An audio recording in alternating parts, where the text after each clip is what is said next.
Le Nifleur, petite créature qui a une prédilection pour tout ce qui brille, s'est échappé de la valise de Norbert, qui le poursuit. Il semble être sur une piste.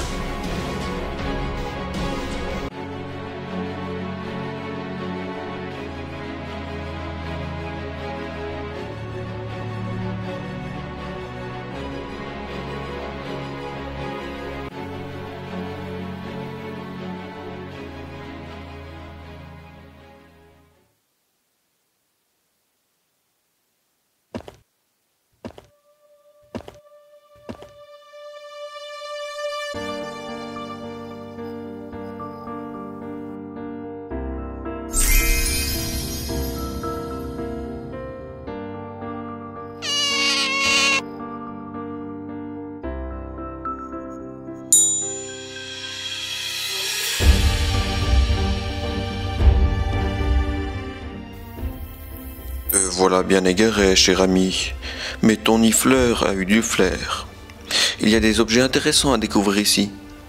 Des objets dont le luxe et le faste relèvent plutôt du goût de mon confrère, monseigneur de Strickland, au XVIIIe siècle. Tu ne le trouveras pas ici. Ce grand homme, 12e évêque de Namur, est plutôt à rechercher du côté de son palais épiscopal ou du séminaire. C'est lui qui les fit construire. 2 énormes chantiers consécutifs dont il fut le conducteur des travaux.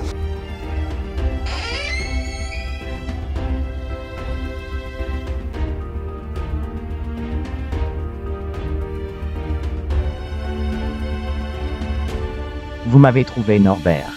Moi, Thomas Jean-François Comte de Strickland de Sizergh.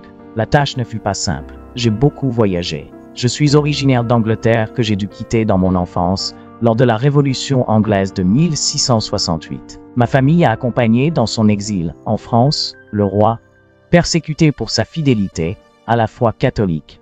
J'ai bâti ce séminaire pour que l'écriture continue d'y être étudiée et transmise. Moi-même, j'ai beaucoup aimé l'écriture que j'ai étudiée à la faculté de Paris, où j'ai obtenu mon doctorat en théologie, 10 ans avant d'arriver à Namur. J'ai aussi bâti un nouveau palais épiscopal. La maison de l'évêque était franchement peu habitable. J'ai dès lors fait construire à la place des 4 maisons que Monseigneur Havet avait achetées, le palais épiscopal qui fut le bâtiment le plus important de la ville. J'ai entendu dire qu'il était aujourd'hui devenu le palais provincial.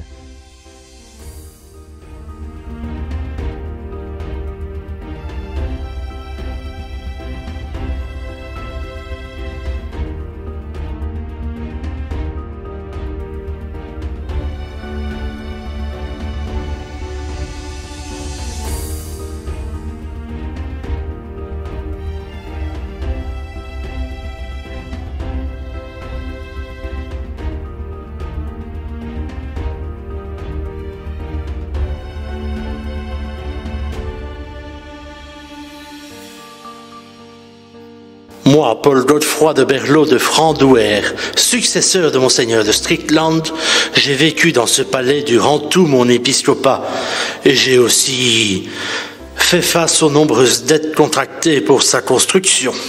J'y ai vécu également. Il faut comprendre que Monseigneur Strickland avait l'habitude des plus grandes cours d'Europe lorsqu'il était chargé des missions diplomatiques des plus secrètes et importantes pour le pape. La résidence secondaire qu'il fit construire à la Plante en témoigne.